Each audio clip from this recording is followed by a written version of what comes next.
Avec Céline Guérin, thérapeute Peak States et docteur en neurosciences, aujourd'hui, le déroulement d'une séance. Comment ça se passe, une séance en thérapie Peak States? Bonjour Céline. Bonjour Stéphane. Alors d'abord, avant de te consulter, évidemment, je dois réfléchir à une problématique que je souhaite régler avec toi. Alors c'est vrai que certaines personnes viennent avec une problématique très précise, mais parfois, en fait, elles ont vu quelqu'un ou elles ont entendu parler soit elles ont vu quelqu'un qui a changé, ou elles ont entendu parler de ma technique, ou elles ont vu une vidéo.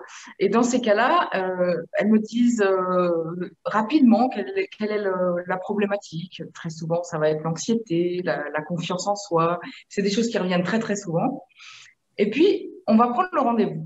Et très souvent, la personne vient au rendez-vous, elle n'a pas forcément réfléchi plus en détail. Et je suis aussi assez étonnée parce que la personne ne me pose pas forcément beaucoup de questions avant de venir. Alors, Surtout quand c'est du bouche à oreille. donc, c'est toi qui fais le travail de questionner la personne pour l'orienter, pour identifier quelque chose à régler. Parce que ces techniques ou cette thérapie est très précise, là. Exact. Donc, une fois de plus, il y a deux cas de figure. Soit la personne a vraiment une idée précise de ce sur quoi elle veut travailler, une réaction émotionnelle, un comportement qu'elle veut changer, un domaine de sa vie qui ne fonctionne pas comme elle le souhaiterait, que ce soit dans le travail, que ce soit la relation amoureuse, que ce soit le domaine financier, les amitiés, enfin voilà, en tout cas quelque chose dans sa vie qui ne fonctionne pas. Soit la personne n'a pas une idée précise, mais elle sait simplement qu'elle a envie de changer des choses dans sa vie parce qu'elle a l'impression de ne pas vivre la vie qu'elle devrait vivre, de ne pas être comme sur son chemin ou de ne pas vivre tous les potentiels qu'elle pourrait vivre.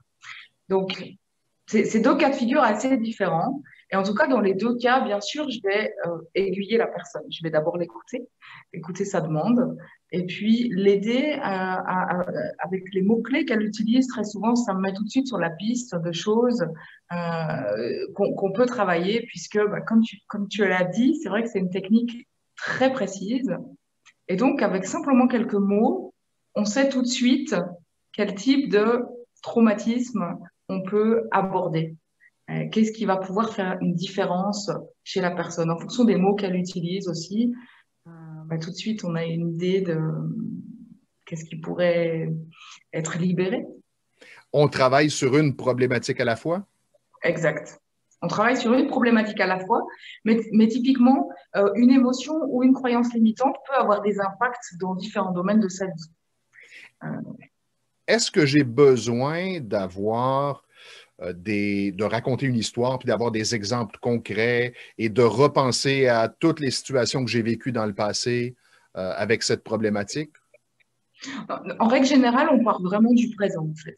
Alors, il y a des personnes aussi qui viennent en me disant, voilà, j'ai vécu des traumatismes parce qu'ils voient le nom résolution de traumatisme. Donc, ils viennent avec leurs traumatismes qu'ils ont vécu dans l'enfance. Et on peut aller travailler sur cette partie-là dans l'enfance. Mais la plupart du temps, en fait, on va travailler vraiment sur ce qui se passe dans le présent. Sur qu'est-ce qui se manifeste dans la vie de la personne, dans le présent. Qu'est-ce qui bloque et qu'est-ce que la personne a envie de changer. Et comment la personne va pouvoir mesurer le progrès et ressentir ou observer le changement dans sa vie? Alors ça, c'est ce qu'on définit justement dans le contrat ou dans l'objectif.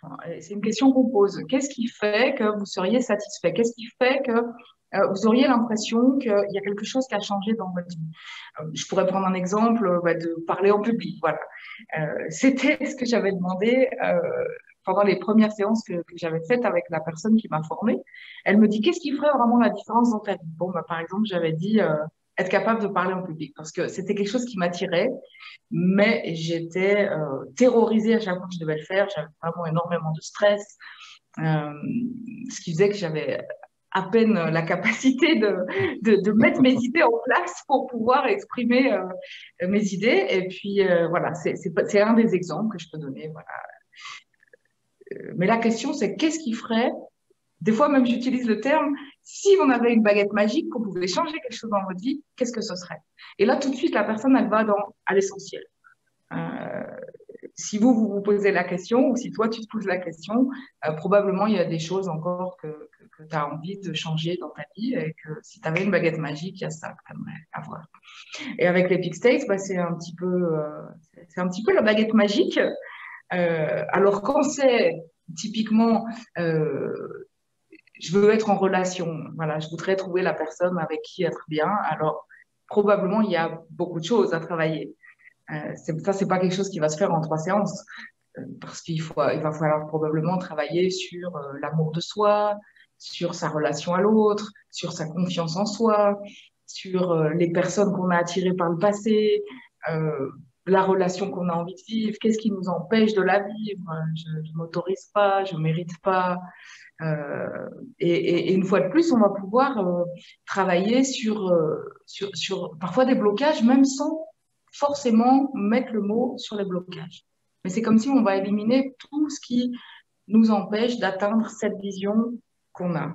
Wow! Donc, on nettoie la route pour que ce soit plus clair et plus facile pour la personne. Oui, exactement, exactement. Donc, revenons à la séance. Comment ça se déroule, une séance? Alors, une fois qu'on a établi ces objectifs sur lesquels on veut travailler, eh bien, on va remettre la personne dans la situation dans laquelle elle ressent l'émotion, par exemple la tristesse, la colère, la peur, ou une situation dans laquelle elle se sent pas à la hauteur, pas légitime, pas à sa place. Et puis, je vais en tout cas lui demander de se remettre dans cette situation. Déjà, on va faire tout un travail de réassociation. Parce que très souvent, quand il y a un traumatisme, quand il y a une émotion, c'est comme si on sortait un peu de son corps. Mhm. Donc, par exemple, si on repense à un moment où on a ressenti une émotion très forte, si vous repensez à ce moment, probablement ça va vous apparaître un peu comme un flash et dans lequel vous vous voyez depuis l'extérieur. Donc, on va déjà faire ce travail de pouvoir se réassocier pour pouvoir ressentir dans le corps ce qui se passe. Et Ça, ensuite, c'est un point, je me permets de t'interrompre parce que c'est un point important. Effectivement, c'est comme si on voyait un film et on se voit dans le film, dans la situation. Et ce que je comprends, c'est que l'association, c'est comme si tu me demandais de réintégrer mon corps dans la situation pour ressentir à nouveau les émotions et les sensations. Est-ce que j'ai c'est bien tout à fait compris? C'est tout à fait ça. Je préciserai juste une chose, c'est que très souvent, ce n'est pas un film de l'extérieur, mais c'est une image qui est Ah, fixe. d'accord.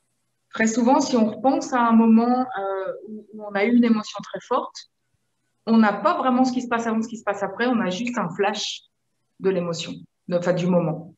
Donc, on va se remettre dans ce moment. Et ce qui est intéressant, c'est que pour certaines personnes, justement, avant la guérison, c'est un flash, c'est une image figée. Et après la guérison, certaines, pas tout le monde, mais, vont être capables de se refaire le film avec ce qui se passe avant, ce qui se passe après. Wow. Alors, on revient dans la description de la séance. Donc, je suis à l'intérieur de mon corps, dans l'expérience, et là, je dois te décrire qu'est-ce que je ressens comme sensation, émotion? Exact. Euh, Très souvent, si dans votre souvenir, vous allez me dire, alors là, j'ai eu les jambes en coton, j'ai eu le cœur qui s'accélérait, j'ai eu... Voilà. Puis en fait, quand on retourne dans le moment, précisément, avec sa conscience, et qu'on retourne dans son corps dans ce moment, c'est pas forcément le souvenir qu'on en a, mais là, on peut sentir, par exemple, un poids sur la poitrine, une oppression, une douleur, un nœud quelque part. Et c'est cette sensation physique associée à l'émotion de ce moment-là qui va nous permettre comme de dérouler un petit peu la chaîne du traumatisme, ce qu'on appelle nous la chaîne du traumatisme, et qui va nous permettre d'aller au premier moment, à l'origine en fait, au moment où il y a eu ce blocage qui s'est créé et qui fait qu'on revit cette émotion de manière souvent répétée. Donc, on ne va pas forcément retrouver des souvenirs conscients, quoique certaines personnes retrouvent des souvenirs conscients. Mais en tout cas, le but pour nous, c'est d'aller guérir l'origine du problème. Et ça peut durer combien de temps, une séance?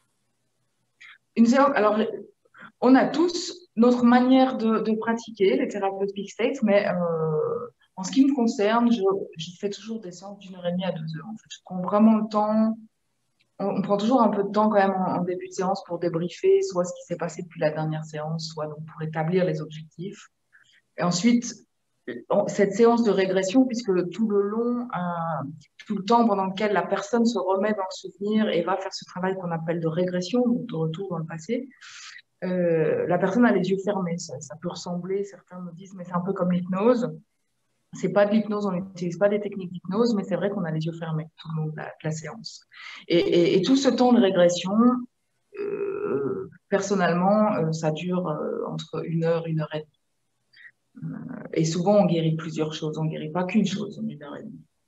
On guérit plein de choses. Et comment toi, comme thérapeute, tu sais que le travail est complété? Alors, il y a déjà quand même une partie d'intuition. Il y a une partie où je ressens les choses. Et puis, il y a toute la partie où la personne me décrit ce qu'elle ressent. Donc, on a des éléments clés, des marqueurs comme ça qui nous permettent de savoir que la personne a vraiment guéri. Un des éléments que je pourrais décrire, c'est que par exemple, la personne se sent calme, donc dans sa tête c'est calme, il n'y a pas de pensée agitée. Dans son cœur, c'est paisible, il n'y a pas d'émotion. Et dans le corps, c'est léger, il n'y a pas de lourdeur ou de douleur. Quand il y a ces trois éléments, alors on sait qu'il n'y a plus de trauma dans ce moment précis. Après, il y a un autre élément où là, on sait que la personne a même guéri quelque chose qui s'est passé avant la naissance.